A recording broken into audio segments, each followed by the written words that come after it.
যে জিকির করতে করতে জিহ্বা এবং ঠোঁট তরুতাজা থাকিবে, কাল কিয়ামতের দিন হাসিতে হাসিতে জান্নাতে প্রবেশ করবে। এই জিকির করার দরকার আছে কি নাই? আছে কি নাই? আরো একটু জোরে শুনে বলেন আছে কি নাই? আর একটু আওয়াজ বলেন আছে কি নাই? যার দিলে জিকির আছে তার দিল কিন্তু জিন্দা, আর যার দিলের ভিতরে জিকির নাই তার দিল কিন্তু মুর্দা।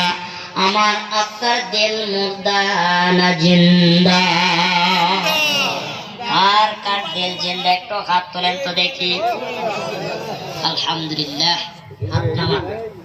জিকির করবেন, ফাঁকা জায়গা পূরণ করবেন। জিকির করবেন, দূরত্ব ভাবে আগে আসবেন। যত দূরত্ব ভাবে আগে আসবেন একটা করে জান্নাত আমার আপনার জন্য আগা দিবেন। যেরকম সুবহানাল্লাহ।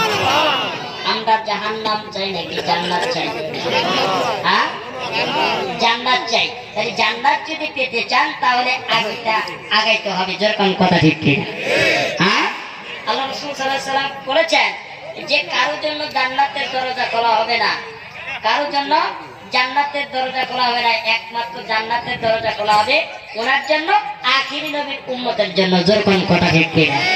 আমরা তো আখিরি নবীর উম্মত, ঠিক কিনা? যেরকম।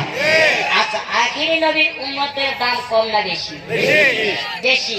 হ্যাঁ, এই বেশি যদি আপনারা মানতে চান, নবীর আদর্শে নিয়ে যে চলতে চান, নবী প্রেমিক যদি হতে চান, তাহলে জিকির করতে হবে, কলবকে তাজা করতে হবে, দেহকে জিন্দা করতে হবে। দেহ যদি জিন্দা করে সামনে দিক আগাইতে পারে, হয়তো আমার আপনার সমস্ত গুনাহ থেকে মাফ করে দিয়ে জান্নাতের বাগান বানিয়ে দিবেন। যেরকম মারহাবা। আমরা তো আগাইতে পারবো ইনশাআল্লাহ।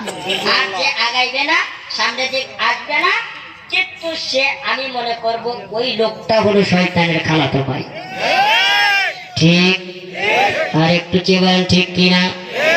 কাজী আপনারা জিকির করবেন, ফাঁকা জায়গা পূরণ করবেন। এখনো যারা ঘোরাফেরা করতেছেন ইনশাআল্লাহ গুনাহ মাফ হয়ে যাবে। যতক্ষণ পর্যন্ত কোরআনের মাহফিলে বসবেন এতক্ষণ পর্যন্ত আল্লাহ তাআলা আপনাকে গুনাহ মাফ করে দিবেন। এই জন্য সবাই একটু দয়া পায়ে হাতটা বলতেছি, অনেক কষ্ট করে বাবাজি আমি কিন্তু আসছি এই সিরাজগঞ্জ থেকে।